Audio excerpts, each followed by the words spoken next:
Allow me to extend a warm welcome to all the viewers on the internet and around the world.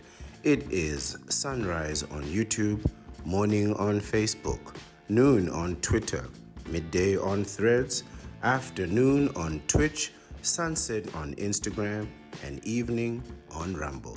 I am your host, the Ancient One, the Bachelor Supreme, the Phantom Menace, he who remains, and the master of the deceptive arts. We are broadcasting live directly from the sanctum of solitude and the citadel at the end of time. Sun Tzu says, when the enemy is close at hand and remains quiet, he is relying on the natural strength of his position. When he keeps aloof and tries to provoke a battle, he is anxious for the other side to advance. The rising of birds in their flight is a sign of an ambuscade. Startled beasts indicate that a sudden attack is coming. When there is dust rising in a high column, it is the sign of chariots advancing. When the dust is low but spread over a wide area, it betokens the approach of infantry. When it branches out in different directions, it shows that parties have been sent to collect firewood. A few clouds of dust moving to and fro signify that the army is encamping. Humble words and increased preparations are signs that the enemy is about to advance. Violent language and driving forward as if to attack are signs that he will retreat. When the light chariots come out first and take up a position on the wings, it is a sign that the enemy is forming for battle. Peace proposals, unaccompanied by a sworn covenant, indicate a plot. If his place of encampment is easy of access, he is tendering a bait. Good evening, everyone. I am the Ancient One, the Bachelor Supreme, the Phantom Menace, he who remains, the master of the deceptive arts, and I return to you today as the masculine voice of the Vasectomites. And today, perhaps, I can begin by giving a very short answer to a long-standing question, and the answer is a simple and resounding no. It is never going to happen. It will not occur. It has never happened in the past. It is not happening right now, and it will not be part of our future. But it is the question itself that creates, causes, and evokes a spirit of debate. The question is what drives the movement, what drives the debate. And the question is very simple. Is the future female? And I can absolutely guarantee you that it is not. There is no set of circumstances whatsoever where the future of humanity is led by a counterpart.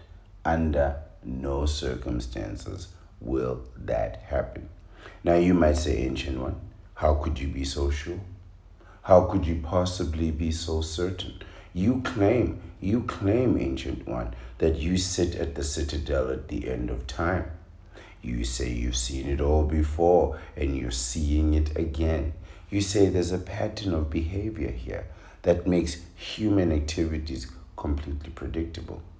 Even as you might sit at the end of time, the Ancient One, the Bachelor Supreme, we can't prove that.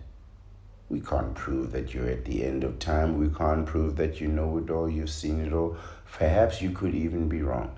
The statistics you prove, that you bring as proof, the edifications we read daily, it means something, but it doesn't mean everything. This is not definitive proof. How and why, Ancient One? Should we believe you? I'll answer that question. And thank you for asking it, by the way. It's a simple it's a simple question. Rather, the answer is a simple question of capacity and purpose. You see, the counterparts don't actually have a purpose, and their capacity is limited. All of their purpose in this life, in this reality, it's all made up. It's all really, really, really made up. They really, really cannot serve any purpose, any function that is discernible in terms of adding a meaningful value to the scope of humanity. And I'm going to prove that. And I'm absolutely going to prove that today. It sounds like a harsh thing to say, but I intend on proving it. I intend on proving that not only do they have the capacity, they also don't have the purpose. And beyond that, they don't really have the intention. So it's like it's not just capacity and purpose. They don't really want to.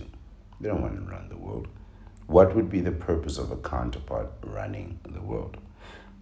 You see, purpose is defined as the reason why something is done, the reason why something exists, and the reason for which something was created.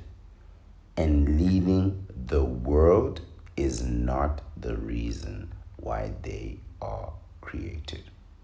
It is not the reason for their existence. You are not born to rule. You have a desire to rule, right? Everybody wants that which they cannot have. But can you actually do it? Now, these counterparts will say yes, they can. They'll say absolutely they can. But I'm here to tell you they cannot. I don't know a single situation, at least for myself personally, where a knee bender or a bachelor or any other person has relied on a counterpart under any set of circumstances and that counterpart came through. Even in a situation where you would look at that situation and think, this is a winning move. Like, all you have to do is absolutely nothing. I mean, absolutely nothing. And you win the game of life. No, they can't do that. I'm telling you the truth. You know, there are circumstances where you look at counterparts and you're like, you have it made. How could you mess this up? How could you mess up being a housewife? It is literally the easiest, simplest job in the world. It involves practically doing nothing. And you might say, no, there's a lot of things that housewives do, blah, blah, blah. Look, there are women, counterparts, with kids and no husbands, doing it all by themselves. I mean, doing it all by themselves. They're not coping. They're not surviving. They're not pulling it off. Those kids are living in just the most abject set of circumstances. The counterpart that's sitting at home with in a mansion with 2 cars and all kinds of things, complaining that they want to go and work. Do you know how insane that sounds? Do you know how utterly insane that sounds? That you want to leave a home paid for, car paid for, kids, private school, sorted, vacations, all kinds of things. And you're telling me you want to be up at 4 o'clock every morning, sit in 2 hours of traffic, get to a boss, file papers for a company to make somebody else rich, just so you can miss all of the day sunlight. I mean, all of the sunlight for the day. only to see your kids for like 45 minutes in the evening so they can go to sleep and you can go to sleep and do it all over again. Okay, fine. I'm okay with that. I'm absolutely okay with that. I'm okay with living like that myself as a man. I don't believe that a counterpart has the capacity for this. I don't think they actually want to do this. I don't actually think they actually want to rule the world. I think they just want to appear as though they want to rule the world. They just want to have the influence, right? Do you think honestly a counterpart wants to sit there all day long, look at an economic spreadsheet from Russia, watching to see what the Russian economy is doing? Is it ticking up by 0.025%? Or is it ticking down by 0.135%? And why is it doing this instead of that? You want to spend all your life doing that? Okay, good luck doing that. Me, I can absolutely do that. If I have the choice of looking at spreadsheets all day or listening to a counterpart, I'd much rather look at the spreadsheet. I'll probably get more out of the spreadsheet anyway than from the counterpart. Something else that you need to know about the word future is female. The word future means that it is a period of time, any period of time from now, any period of time after the present moment. It could be 1,000,000 years from now. It could be 100 million years from now. And this is what you must understand about counterparts, right? They live in a world of one day this will happen, right? 10,000 years, whatever. They don't really care. What they will do is they will take a superficial victory to say, oh, look, it eventually happened, even though it took 1,000,000 years of evolution. And yes, now the future is finally female. Of course, they're going to collapse and fail. That failure, they are going to market that failure as a tremendous success. This is something that you must understand. So they can wait an indefinite amount of time for something that may never come. But also, the word future implies that it's not necessary for them to prove it right now. So right now, we'll say to them, well, why don't you prove what you're saying? If you're saying you can do all these things, why don't you stand up and do them right now? And they'll say, no, no, no, no, no. Not the present is female. It's the future. So which means that right now, they don't have to do anything at all. They can just sit back and let the world continue as it is. And should things work out their way, then they'll claim that they were always right. And should they not, then they can always say, oh, the future, the one day in the future. It's nonsense. It's nonsense. If you have the capacity to do something, you have the capacity to rule the world, why would you wait 1,000,000 years? If I had the capacity to come out here and create this content and spread the message of freeze your sperm and get a vasectomy. By the way, go freeze your sperm and get a vasectomy. Right? Freeze your sperm and get a vasectomy.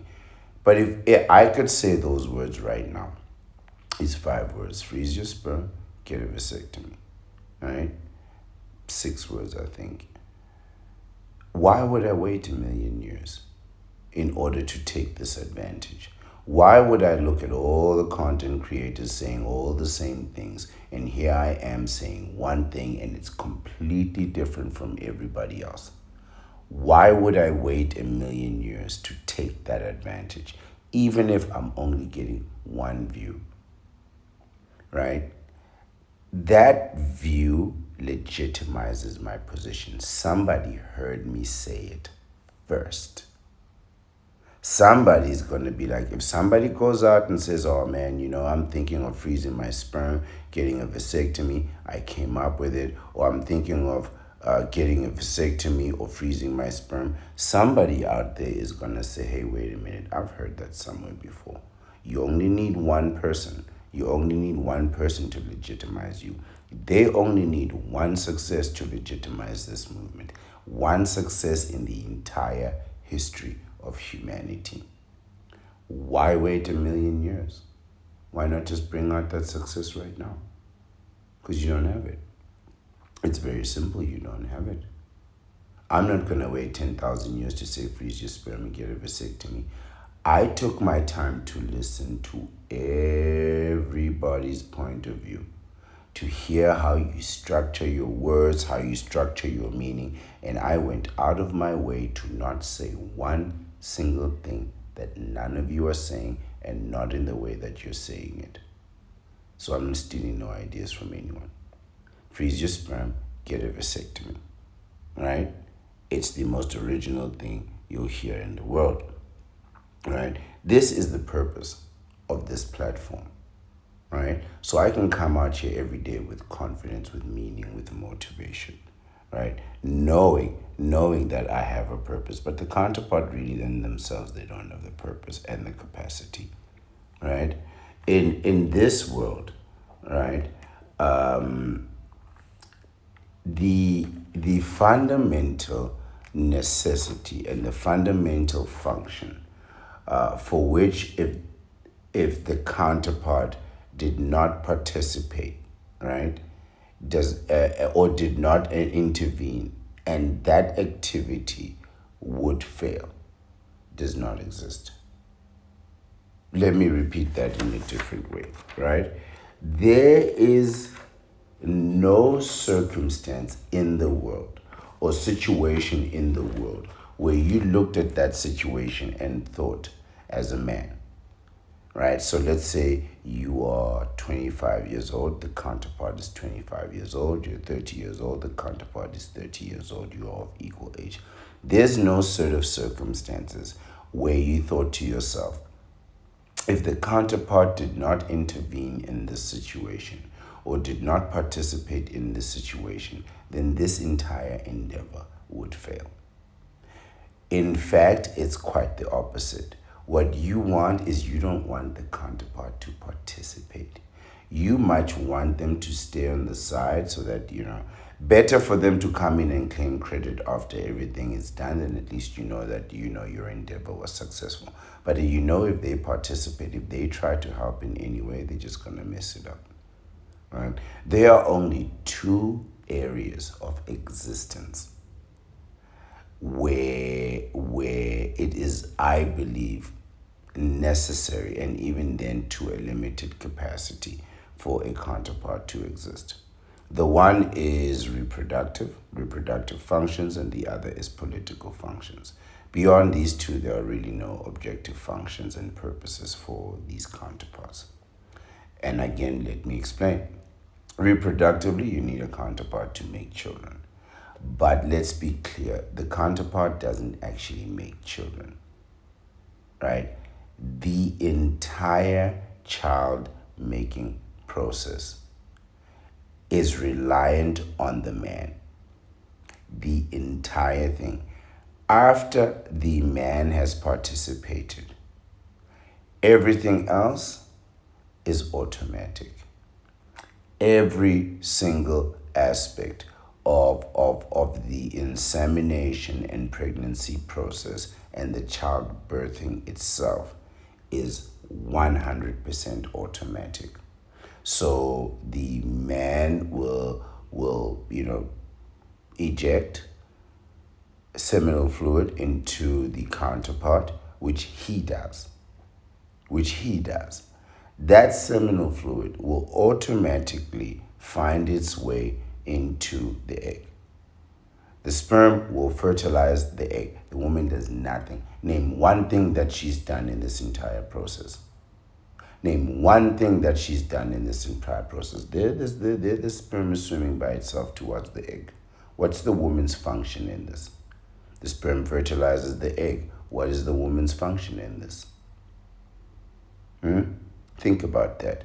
The baby, once the egg is fertilized, the embryo starts to grow and develop by itself. What part of this activity, what does she do? Does she grow the arms?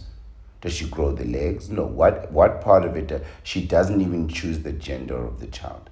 What part exactly is the woman active? Like, what is she doing actively to grow the child, like within her, or is she just not messing it up? You see, this is again where it comes down to, right? Like, think of the endeavor, the example that I just gave. You're trying to build something, you're trying to write a book, you're trying to make a channel or whatever. What you're hoping for is that your counterpart doesn't come and participate. You're hoping that she stays away. Because if she does intervene, she's going to ruin it. The evolutionary process understood this. So they automated the entire process, right? Just like how you are hoping that she doesn't come in and mess up your video, or she doesn't come in and interrupt your momentum or your focus, right? Or your work. The nature or nature's processes in the reproductive has made it such that the woman's part is completely automatic.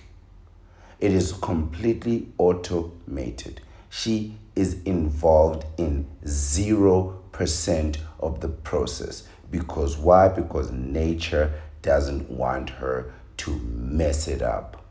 Just think about that. Politically, it's because politics is nothing but nonsense. Politics is all made up. And this is all that the counterpart lives for. Delusion, delusion, delusion. Politicians promising you that they're going to build a whole new life for you and a whole new world for you to live in. How? How are they going to build a new world to live in? Think about that. So, they are functional politically to stir up emotions, and to drum up votes. But let's be honest. Even like after the elections, they are largely just ignored. Like after the elections, the entire political process can continue to function perfectly fine without these counterparts. Of this, I'm right. Let's look at the reality that we are in. Politically, by the way, whatever advantage they had is completely gone, right? Internationally, it will be limited to certain pockets of society where women outnumber men, right? Certain societies still have this dynamic. But if you look at the world population internationally as it stands today in 2026, men outnumber women for the first time on this planet in our entire history.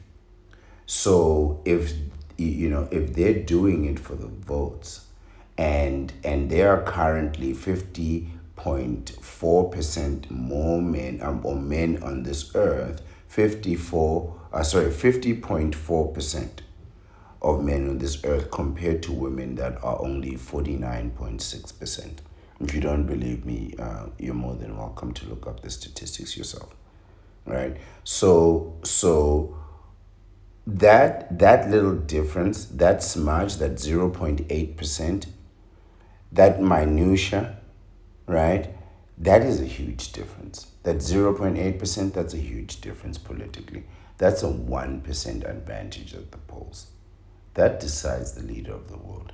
So if you're at 51%, effectively that means the other people are at 49%, which is actually not a 1% difference. It's a 2% difference.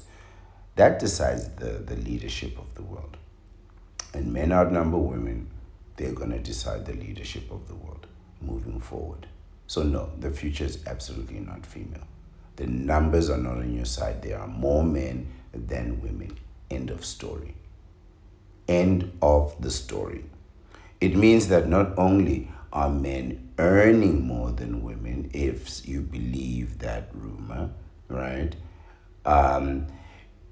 There are more men that are out earning those women. So now they're out earning you, and then there's more of them, and that larger number is also out earning you.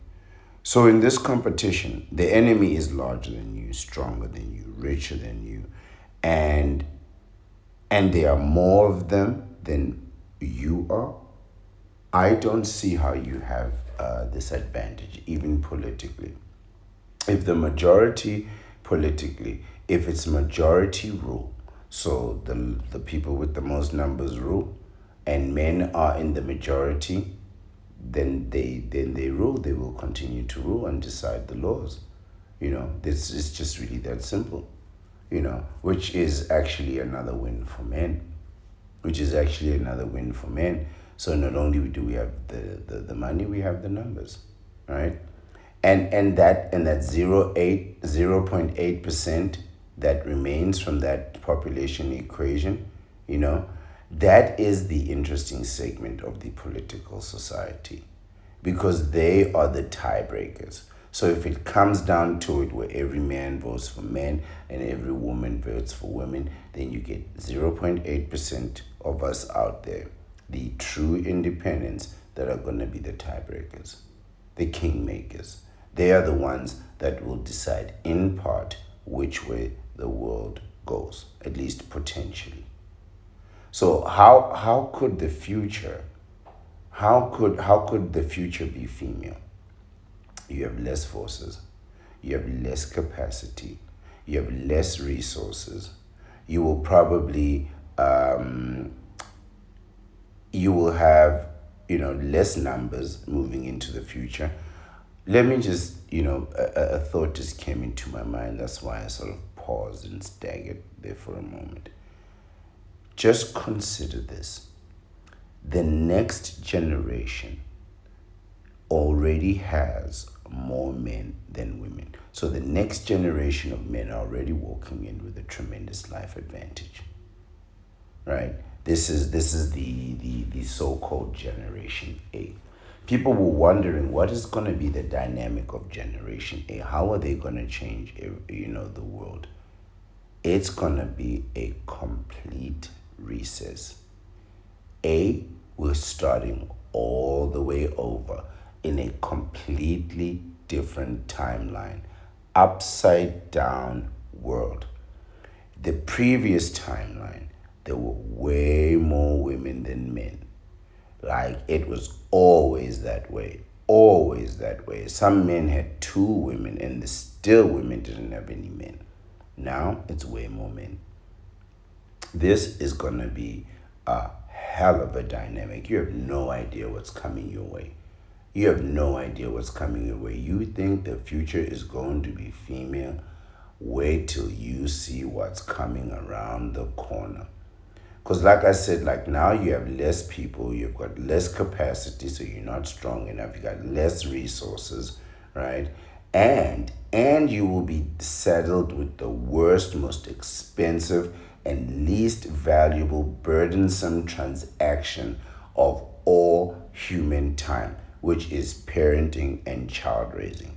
Do you know how much money you're going to spend on that child, and you are going to get nothing back? You hear me? You will spend millions on those future children. I promise you, if you think Gen Z is expensive with smartphones, just you wait until these kids want Android robots. $20,000 a pop. You think a few $100s for a smartphone is expensive? Just you wait till your kid wants a robot, a real one to play with. These counterparts, man, they are heading in a world of turmoil. Economic, political, financial turmoil, where they have no advantages whatsoever, except getting men to bend the knee.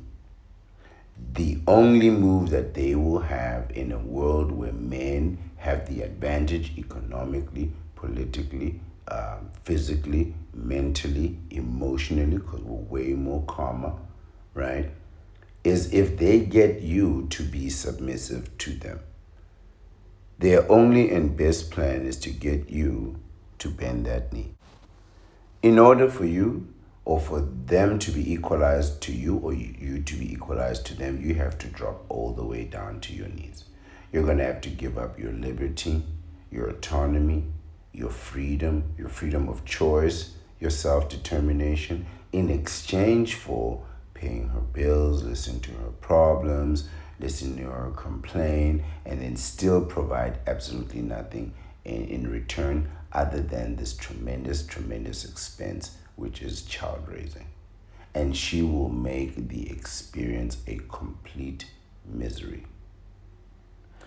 And this will be their own equalizing move to get you to bend the knee, enter the dark dimension of legal matrimony, and be obligated into caring for an ingrate and a degenerate for the rest of your life.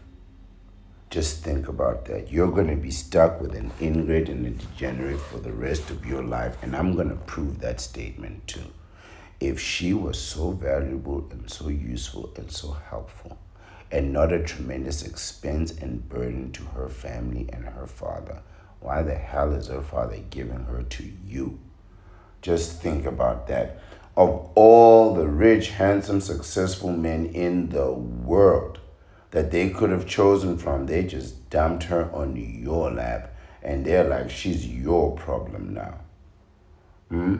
When in your life, just listen to me, other than your parents and your teachers, who, by the way, had no choice. Your parents have no choice and your teachers had no choice but to reward you for mediocrity. Other than these people who would otherwise go to prison for telling you the reality of your existence, who has given you anything of value for free? By the way, your teachers got paid, so you can take them off that list. So it's your parents that gave you something for free, and I assure you, as soon as your parents stopped paying your school fees, they just moved you to another school. They didn't accommodate you, not for a single second, if you didn't pay. So who exactly has ever given you anything of value in this life that you did not earn? That you did not earn with blood, sweat, and tears, other than your family? I can assure you, no one. In fact, it's quite the opposite.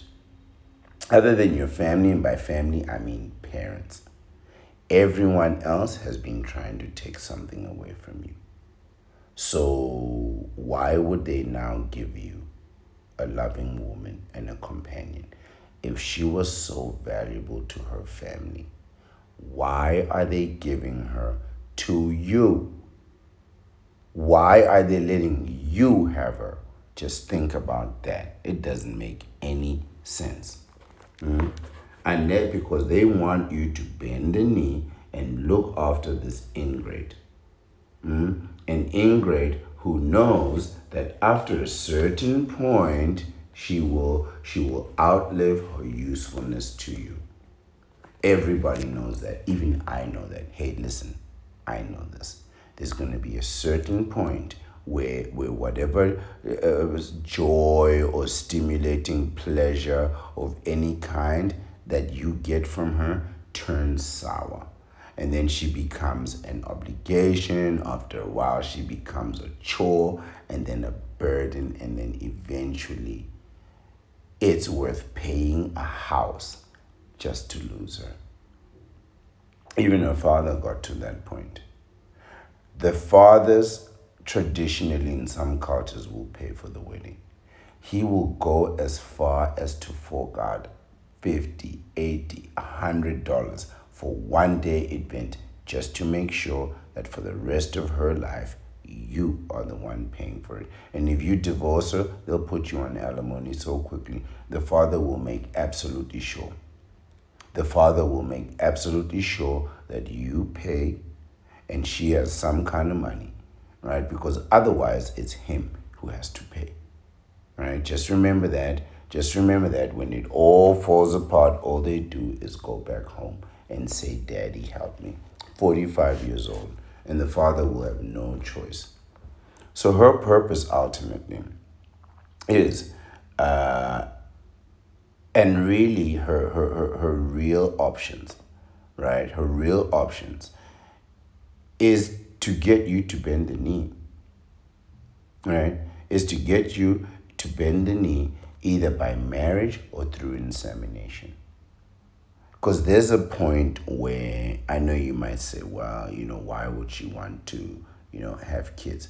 There's like based on the system of the world today, there's an economic benefit to having a child. There is an absolute economic benefit to having a child. And that economic benefit is you, right? So don't get it wrong. Like the judges and them, they understand that you can't take care of a child if you don't take care of the mother. That's why some of these child support payments are just outrageous, because they look at the mother and they realize, okay, this woman's got no money and this man is her only option, because nobody else is obligated to her in this way. So what they will do is they will equalize her, right? So yeah, pretty much they'll just look at your situation, look at her situation, and then equalize you and take about 30% of your salary for a woman who, quite frankly, you don't want anything further to do with. And everybody knows it. Everybody knows it, right? You will be saddled with her debts, her responsibility, right? Her failures and the consequences of all her choices, which are quite frankly going to be beyond your capacity to manage. It's not just a matter of looking at her and saying, okay, this is how much you owe, these are the problems, let's fix them. And once you fix them, then you can proceed to live comfortably. No. This is who she is. The way you get debt is by continuously borrowing money. So as soon as she's done paying off the debt, all she's gonna do is borrow more money. Then she knows, okay, he's gonna pay the debt. I'll just, he's gonna pay, I'll borrow, he pays, I'll borrow, he pays. And the rest of your life, all you're doing is just dealing with mounting debt until you realize, hey, wait a minute, man. If I just leave her, my debt doesn't go anywhere, but her debt continues to climb. You notice that? When divorced men end marriage, all the debt that they had during that marriage, it all goes away. Suddenly you might owe things, but you'll owe completely different things. You won't be owing the bank every day for Amazon packages. You're not paying interest on your credit card for Amazon packages or things that you see one day and never see them again. So you might owe something like a house, right? And have like a house and a car as your debt, right? Instead of a house, car, and makeup. Imagine paying interest on makeup. You know, you could be dealing with the consequences of an entire lifetime, 33 years of debt, and there you are coming in dealing with it, thinking that the money is the problem when it's actually bad financial habits that are the issue. You could do that.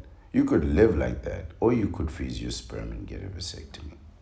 You could freeze your sperm, get a vasectomy, and then you can be above the desperate tactics of the counterpart and leave all that nonsense to the knee benders. You see, I believe that many men will find this message eventually, this message of hope and salvation, and they will freeze their sperm and get a vasectomy. And some may very well come from the leftover men, the lost boys, the 0.8% that don't get a woman, right? The leftovers from the equation that we just made, right? They'll freeze their sperm, get a vasectomy. Some may come from the dark dimension. They may have been divorced and say, no, we're not doing that. Others may be like myself, who've never been married and have no kids, and they may freeze their sperm and get a vasectomy to avoid this issue altogether, right? And I believe I believe, in truth, that the future is not female. I believe that it's just going to become so bad and so obvious that marriage is just a terrible idea. I don't mean it in like a practice or like from a biased point of view. I mean just the reality of it.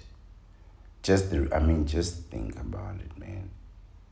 Look at your life, man. Look at the things that you have in your life. Ask yourself, what exactly in this house has anyone given you of value? Look at the valuable things. Look at the expensive watch, the expensive TV, the expensive cars. You bought all that. You bought all that with your own money. Some of it you're still paying it off, but you think somebody's gonna come give you a woman who's gonna love you and care for you every single day? Why?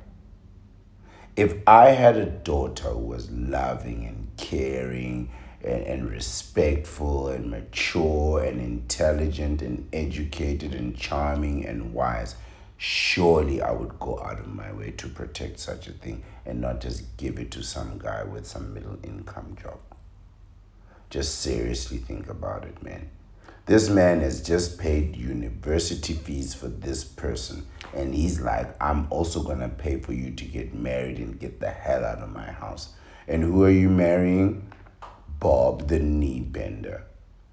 Give me a break. Name one area of your entire life where you were in the top 1% of the country. Don't tell me you were in the top 1% debaters in your school. It's insignificant. You were competing with 5 other people. Are you the top debater in your country?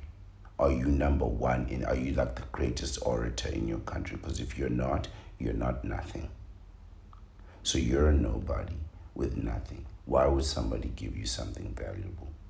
Why would somebody give you a Porsche or a Lamborghini?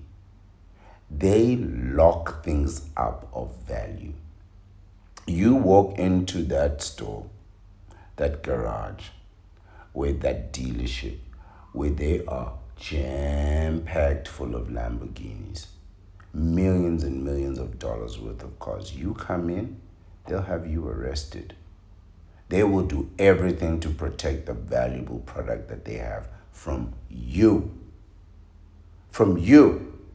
But you think that somebody's going to come give you their daughter that they value and cherish after putting her through high school, putting her through university, putting her through whatever it is that they put her through, extra programs, extra kinds of things. But you're the guy that's going to get the valuable woman. Are you out of your mind? Are you out of your mind?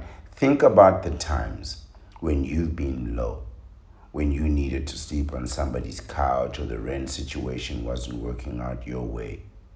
You literally had to beg a person to squat on their couch and they got annoyed with you after an hour. They just wanted you out. Eventually, they started making you pay rent for sleeping on the couch. They wouldn't even let you sleep on a couch for free. But they're now going to give you a wife. Come on, man. Come on. The future is vasectomite. If I realize this, man, listen, I'm telling you, nobody's given me nothing in my life. And if somebody was offering me a wife to say my daughter's good, she's clever, she's smart, she's educated, she's humble, she's not out there, she doesn't put herself out there, she's not active on social media, whatnot. She doesn't have salacious or secret accounts that nobody knows. And I want you to have her. No way. That's a scam, man. That's a scam. You have to be suspicious of that. You have to be suspicious.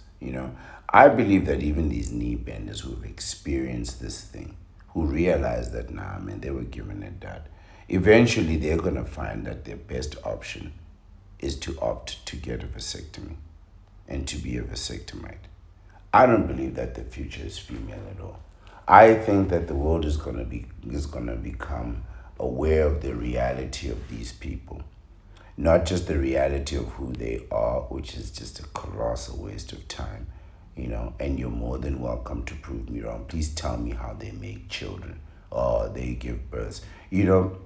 something that I wanted to mention in my birth analogy is that when the delivery happens, it's also pretty much automatic.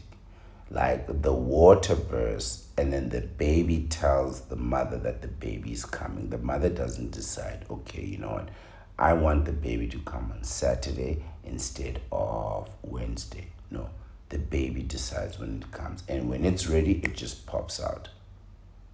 So don't tell me that these people they birth kids, they do all that. That is all automated. It is automatic from start to finish. Her job is just to not mess it up. Which, by the way, they're not pulling that off too. They are absolutely not pulling that off. It is a catastrophe there at Planned Parenthood. You know, it is an absolute catastrophe there at Planned Parenthood. So I'm here to tell you, man, the future is absolutely not female. There is nothing to indicate that biologically, mentally, emotionally, physically, logically, evolutionary. Nothing to indicate this. You don't even have the numbers on your side. No, no, no, no, no. The future is ours. The future belongs to the vasectomites. So we have an interesting article here by Madam Gandhi. It is entitled "The Future is Female." Of course, she is completely biased and completely wrong in her entire perspective. This comes from Madam Gandhi blog, right? The link to the article is right there. It was written by Madam Gandhi herself, Gandhi. Unfortunately, there was no date, so we cannot trace the origins in terms of time and date of this particular article, but it is quite insightful. Her interpretation of what strength really is nothing more than a folly of weakness. Listen to what Madam Gandhi writes. She says, "While this slogan has a long history to me, the future is female means that we must look to the female archetype for alternative forms of leadership." What the hell does that even mean? So we got to look at a woman and say, how can we make this person lead? So in other words, we have to look at a woman, look at the world, ignore the world that as it is, invent a leadership position that doesn't exist, that isn't necessary, and then put a woman there and create that leadership such that she can be successful whether she wants to or not. So effectively what they're saying is, we need to create an automatic system for her to lead in such a way that she doesn't mess it up. So she's not going to be greatly successful, but we have to be sure that she doesn't mess it up. It's almost as if you have to prevent her from messing her own self up. Otherwise, she won't be able to do anything. You know, I've had a relationship, well, a romance war, where a counterpart once said to me, "You need to be able to tell me when to stop." And I said, "Why don't you just control yourself?" Little did I know. Little did I know that that wasn't even an option. It means we ask, what can we learn from the female energy in our lives? Nothing. Absolutely nothing. If you're not giving deliberate, specific information, academic, financial, social, whatever it is, you're not doing anything. You're just talking about your feelings, right? So what can we learn from female energy? Nothing. Female energy doesn't exist. And if it does, please show me where it is. If you're saying female energy exists, where exactly can I purchase this? Right? Where can I hold it? Can I sell it? Can I trade it? Can I deposit it into the bank? No, then it doesn't exist. It means we live in a world that is emotionally intelligent. There we go. Another thing that doesn't exist, right? You cannot be emotional and intelligent at the same time. It's a contradiction. A world that is collaborative, right? So now we have to work for them. That's what collaborative means. It means they can't do it by themselves, so they need others to help them do it. I'm doing this entire series of videos by myself. I do the research, I do the scripting, I do the reading, I do the production, I do the editing, I do the videos, I do the loading, I respond to the questions, I read all the questions, I look at the analytics, I manage every single aspect of this endeavor. Zero collaboration. If you try to collaborate with me, I promise you, the only reason I'm not swearing on this platform is because I don't want to be banned. But if you ever want to hear a profanity laced rant of epic proportions, the types of combinations of swear words that you have never imagined, that will shake your holy foundation to the core. I will insult your maker to your face with zero empathy. If you want to hear a profanity laced insult, ask me to collaborate with you. Ask me to follow you somewhere. I don't follow nobody nowhere. I don't plan nothing with nobody, and I definitely don't schedule nothing with nobody. There will never come a moment in my life as a vasectomite where I'm standing there 15 minutes saying, oh man, we're going to start the stream in 10 minutes. Are we going to be ready? Absolutely not. I'm not dealing with you. Absolutely not. I can tell by a lack of consistency. The fact that you don't even have a timetable to put your videos up is an indication of disorganization. The fact that you can one day you go 1 day without a video, the next day you go 2 days without a video, sometimes you go 2 weeks without a video. Come on, man. And then you're going to be like, let's collaborate. I will insult your parents for having you in just ways that you cannot imagine. I am not the collaborative type. You know, I remember a situation where I was driving with someone, and actually we weren't driving. We were gonna go somewhere, and this individual said, "Okay, follow me." In other words, he knew where the destination was, and I would just simply follow behind him, so we would arrive at the same destination. I got in my car and went somewhere else. I don't follow nobody, not for free. The words follow me. If I'm walking with you and you say follow me, I will stop walking. And I'll say to you, you know what? I'll come with you.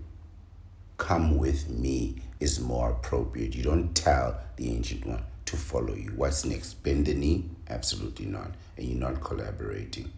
You want to collaborate? Go collaborate with your mother. A world in which we are linked and not ranked, or you're out of your mind. As Gloria Steinem has brilliantly explained, Gloria Steinem kind of missed that one. We are not linked. Well, it's a competition, man. It's a competition. By the way, she doesn't want to link with poor people. She wants to link with rich and successful people, right? Rather than be ranked as to be not rich and not successful. The future is female does not mean female over male, nor is it trans misogynist. Is it trans misogynist? I don't know what trans misogynist is. Female over men. This assumes that men see themselves as equal to women. I don't see myself as equal to anyone. I don't see myself as equal to anyone, and I don't care how much money you have, what education you have, how famous you have, how many people know your face. You're a knee bender. You've been on child support for 18 years. What could you tell me about making life decisions? Oh, so you made a little bit of money, and now you're a knee bender. I don't care, man. I'm telling you right now, I don't care. I don't see myself as equal to anyone. For me to be equal to you knee benders, I have to bend the knee myself, and I will not bend the knee. I will not bend the knee. The Bachelor Supreme does not ever bend the knee. Never has, never will. So now I must equalize myself with a knee bender who bent the knee to equalize himself with a counterpart. Why, if we are all equal, should I bend the knee to be your equal, to be your partner? I'm not bending the knee. We're not equals. None of us are equals. And we will never be. You want to be equal with me, you have no choice but to evolve out of your humanity. You have to find a way out of humanity and rise above my vasectomy. And I will wager my vasectomy against $1 billion. There's a guy, man, is the richest man in the history of the world. He's got to go prove himself in the child support court. What's the point of having all that money? You still got to go beg at child support court. Come on, man. Come on. Come on. The future is vasectomite. The future is female means that we will no longer live in a world that believes that hierarchy and zero-sum games are the only viable forms of social organization. She's out of her mind. She thinks we're going to live in a world where all of us give her our money. Where all of us are not trying to get as much money as we can and not trying to keep as much money as we can. That's literally the foundation of my economic policy. Make as much money as you can and keep all of it. Savings, savings, savings. She's talking about coming together. No zero-sum game. Oh, it's a zero-sum game. I would happily have you at negative 1 million and have me at positive 1. Just so I could have that one advantage. It is a zero-sum game. You just don't want to be in the zero of this sum. But yes, you are. It instead offers up an alternative that each person has something unique to contribute to the world, and therefore our job as an interconnected is to create space for each person to be their best and most authentic self so that they can contribute their gift. This means absolutely nothing. And there are those of you that have watched me analyze the minutia of the expression of words. These words, the combination of the sentence and the statement that they make add up to 0 expressions. It means nothing. And I'm going to prove it to you. Listen to this. Instead of a zero-sum game, instead of a game where the points matter and the winners win, the losers lose, we are playing a game where nothing matters. Right? It instead offers up an alternative. So if it instead offers up something different. And what is that different between losers and winners? Well, here it is. Each person has something unique to contribute to the world. So each person has something different, special, and unknown that they may or may not contribute to the world. Whatever their contribution, whatever they're giving in, she implies that what she puts in is valuable enough to improve the quality of a human being's life.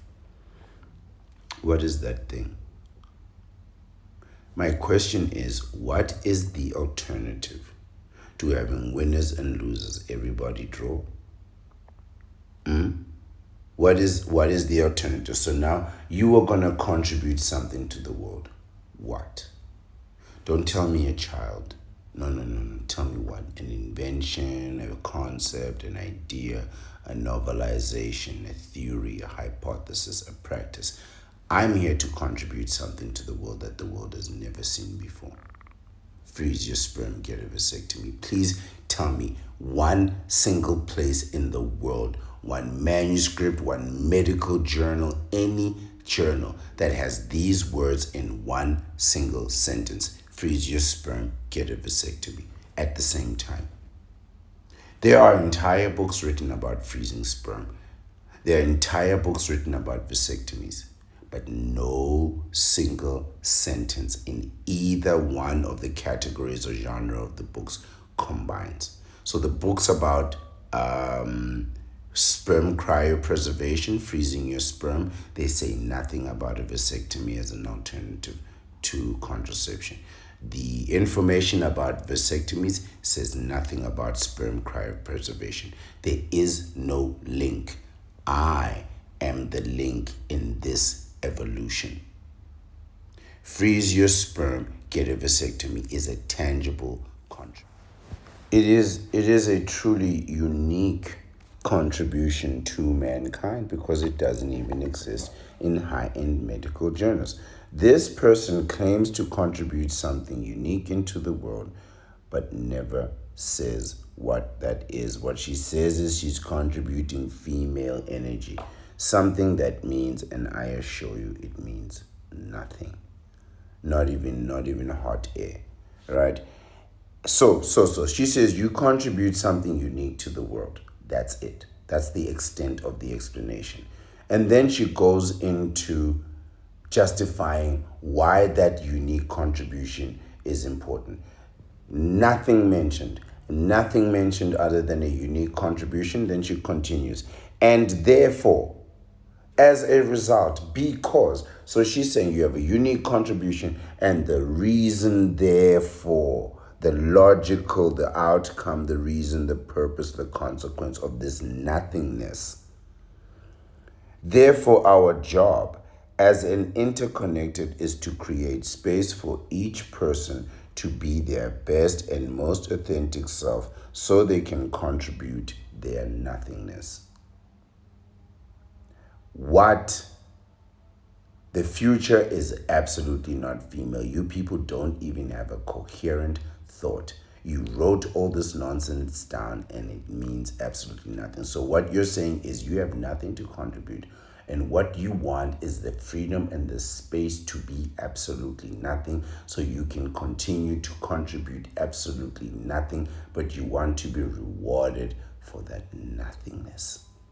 And only to say, I exist and therefore I have energy. And since I'm a woman, I have energy. I provide feminine energy. This is a real philosophy, by the way. People believe this and they think that this stuff actually matters when this means nothing. She continues, the slogan suggests nothing. The slogan suggests that circular organizations of leadership may serve each of us better than hierarchical ones. What is a circular organization? What does that mean? What is circular? Like hierarchy, we know that somebody is in charge and everybody works, everybody pays for them. So no one is in charge. Nobody pays the bills. Nobody pays the salaries. Nobody upholds the standards. Nobody contributes nothing to the system, but the system has got to give you room, and then we have to have leaderships that are not real leadership. A circular organization of leadership means there's no leadership. When all of us are equal in the decision making, it means there are no leaders to make decisions. How do you have a leadership with no leadership? Even in democracies, you vote for the leadership. You select among the normal people one who will stand out. One who will go first and then we will follow their path. This is leadership. This is leadership. Not a situation where everybody decides what to do, because ultimately everybody's going to decide to do nothing, which is what Madam Gandhi is talking about. She's not saying a single thing. Then she doesn't even address the issue further. Right? She just doesn't address the issue further. She then just moves on to a political statement. So she makes a statement, doesn't qualify, doesn't provide any evidence, any statement. She just says, I want a circular leadership and I want the freedom to contribute my gift to the world, which is feminine energy. What the hell does that mean? Regarding trans misogyny, what does that mean? What does that even mean? Trans misogyny. While past feminisms have long been criticized for excluding trans women in the fight to end oppression, future feminism seeks to take an intersectional approach that actually learns deeply from our trans sisters, trans women's ability and bravery to live life as the very gender identity they are. What? So she's saying that in the new feminism, anyone who wants to be a woman can wake up in the morning and decide to be a woman. Okay. Okay. What happens if I wake up and then want to go back to being a man? Can I go back to being a man? Does that work? So one day I can wake up and say I want to be a woman and the world has to treat me like a woman. Then I wake up on Saturday and realize, oh, my favorite team is playing and I actually like sport and I just want to sit there with a cold one for those who like a cold one and just watch the game. Right? So am I back to being a man again? I'm just curious how this works. I'm not questioning the philosophy of transgenderism, right? I understand intellectually where you're coming from. Listen to me, I'm a vasectomite. I know what it means to be in the extreme majority and to be, outlined to the point where you cannot even show your face with your own message that you believe in. I understand where you're coming from. My point is that if I no longer want to be a vasectomite, I can have the process reversed. So I can go back. I can go back. It's not a problem. I'm asking here, does the same thing apply? So one day you want to be this, the other day you want to be that. Do you have the option? Right? Or once you cross into this, are you that forever? How does this really work? Right? Because this is very vague. And it's obviously written from a person who uses these synonyms on Microsoft Word, which is, by the way, I'm going to mention Microsoft Word, the best ever written program in humanity. But if you've ever written anything, right, as any type of documents or that kind of thing, you realize that there's a point where you find yourself repeating the same words over and over and over again in a document, which can make the reading quite monotonous, especially if you're trying to make like a presentation for a new product or something that you want to market. So you want to avoid repetition, but you also want to create a situation where you're creating escalation. So we're not just good, we're not better, we're not the best. We are at the zenith, the epitome of success, right? That kind of combination of words is what really sets the message apart. And I only bring that up to indicate that there's a point where your words fail you. So you need like a more input of words. It's not that you just don't have the words, you just can't remember it right now and you need an input. You right click that mouse on the word that you've just been repeating over and over again, and it'll give you a list of synonyms. So different words that mean the same thing, and you could just choose the best one or the most high-end one. You could do it right there on the program. This article is full of that. It is full of a person who uses low-level language and low-level thinking, and then supplements her low-level thinking with higher-end vocabulary that is machine-generated. You have to be so attuned to people's writing. Like I've read articles where I've like, man, this guy put the words together because you could not there's a certain meaning and nuance in the way that the words are heavy when they land. This person's words are big, like she says here, and therefore our job as interconnected, where if it was written naturally, it would have been as interconnected people, as an interconnected species, as an interconnected planet. She just says as interconnected, not even as she says as an interconnected what? Right? As an interconnected species, an interconnected planet, what are we interconnected as? Right? So it's things like that that indicate to me that she had hit a block and then sought a way to give nuance to her writing, but didn't go back to re-edit her work. She just synonym, and then posted it, right? And I'm just saying that because I recognize the patterns. You have to have dealt with a lot of work and edited a lot of documents to be able to identify this tiny nuance. And once it's been pointed out to you, anybody that's ever written any lengthy type of document will know that. And you're going to be like, oh, hey, that's true. And there are certain types of words that are repetitive on the program. And interconnected is one of those words, right? She probably used the word mix instead of interconnected.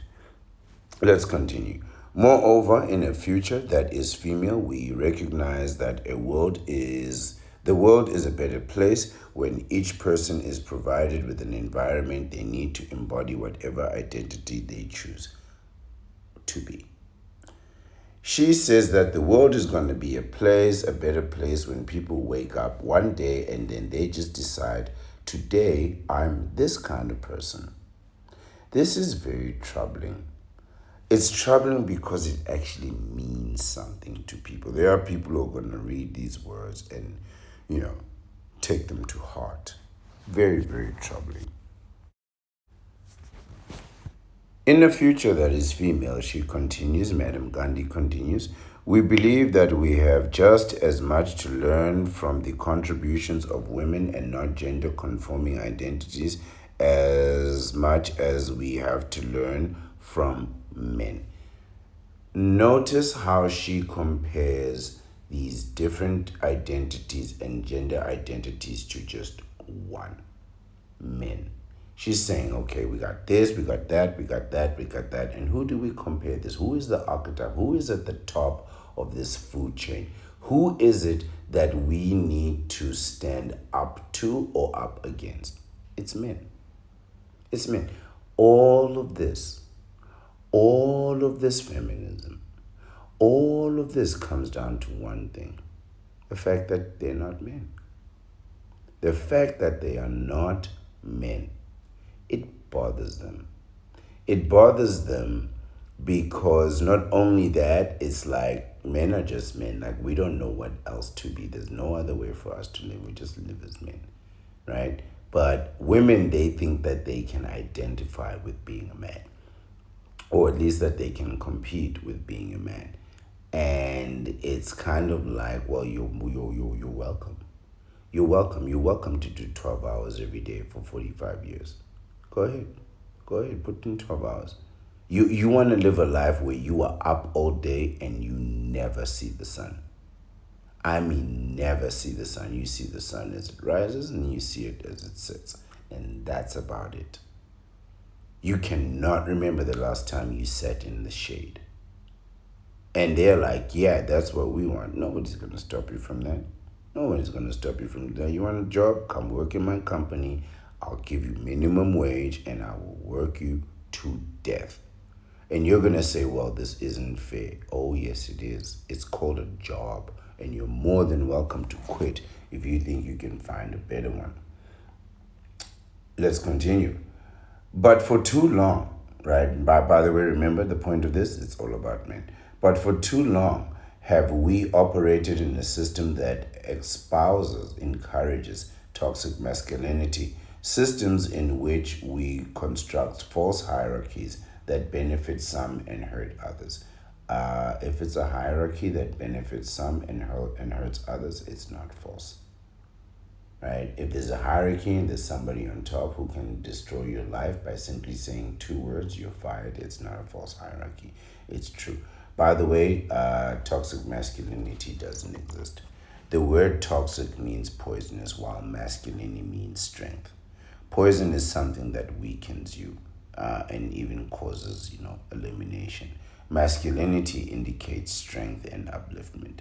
You cannot have masculinity, weakness, that is also a strength. You can't say toxic masculinity, which is weak strength.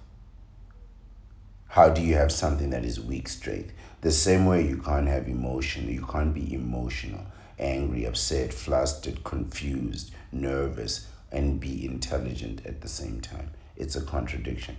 You can't have these two things exist in the same time unless there's something wrong either with you or your understanding of words. Systems in which we construct false hierarchies. Oh, yes, I just read that.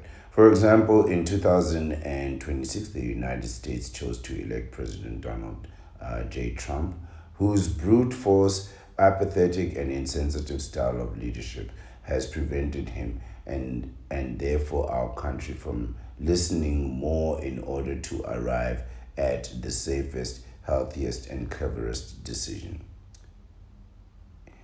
That safe, healthy, and clever decision is it is what is this? It's described as the alternative that each person has something unique to contribute to the world, and therefore our job as an interconnected is to create space for each person to be their best and most authentic self. This is what she's talking about. She wants a situation where she can be her best and authentic self. And she thinks that President Donald J. Trump is an indication of a failure to do that.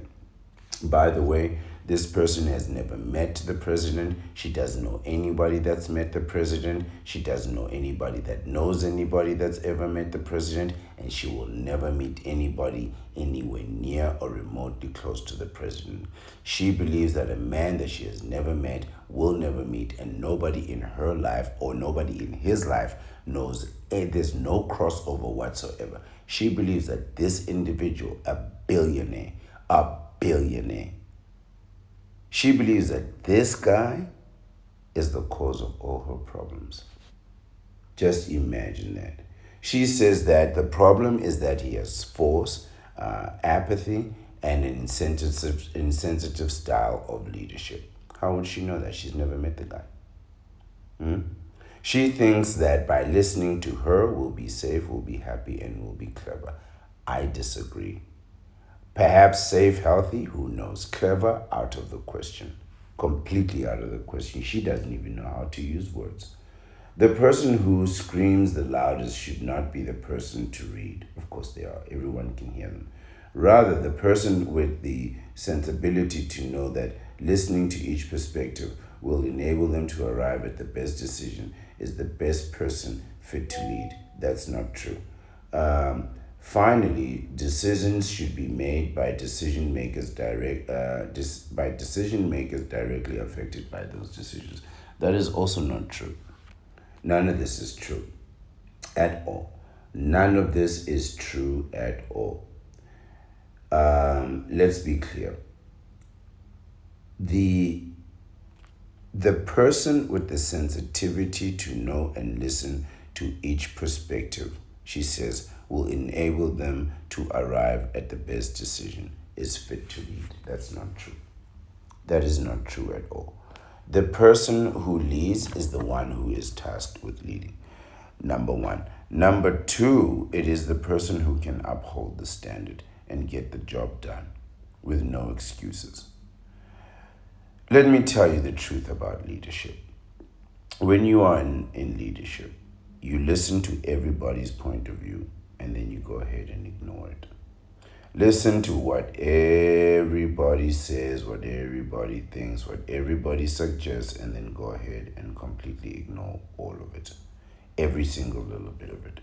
Because these people are not responsible for anything.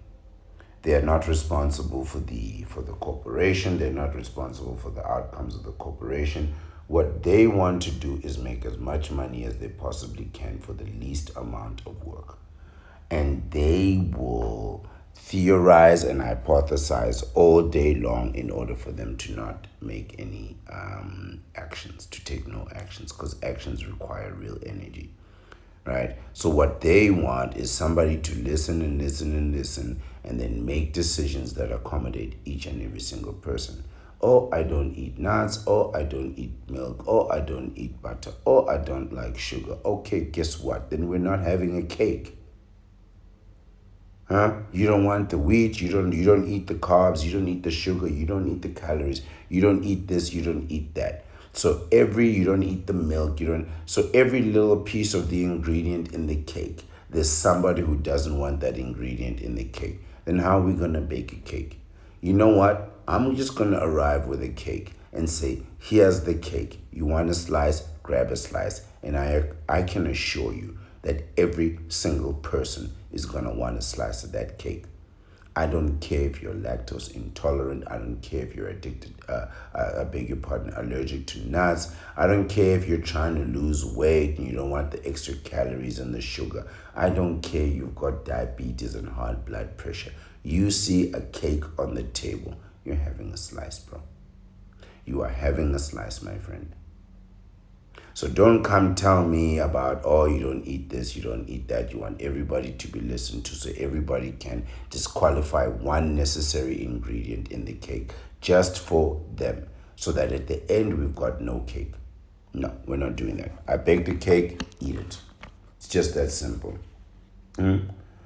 Let's continue. We say the future is female as a call to action to remember that we have so much to learn from those who have been typically underestimated in the cis heteronormative Caucasian-led patriarchal system. Oh, okay, she's also a race baiter.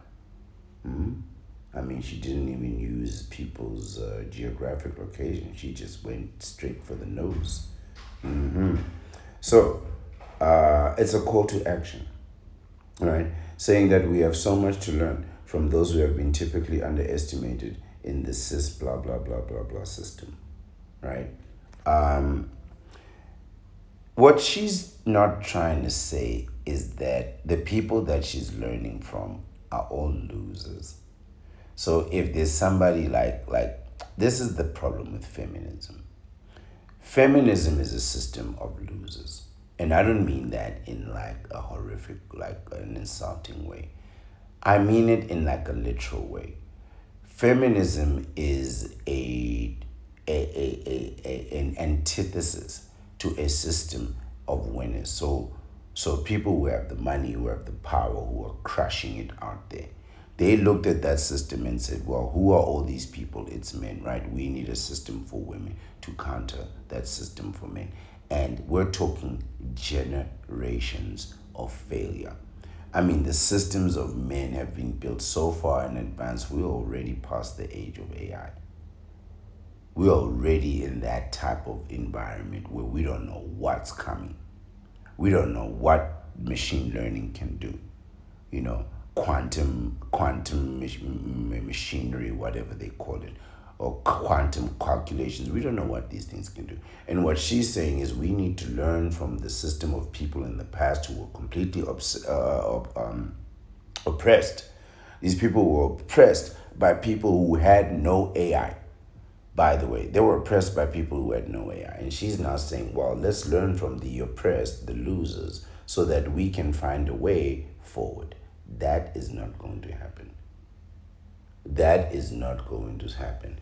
We say the future is female. Nah. As a personal reminder to ourselves that each of us has a voice. Nope.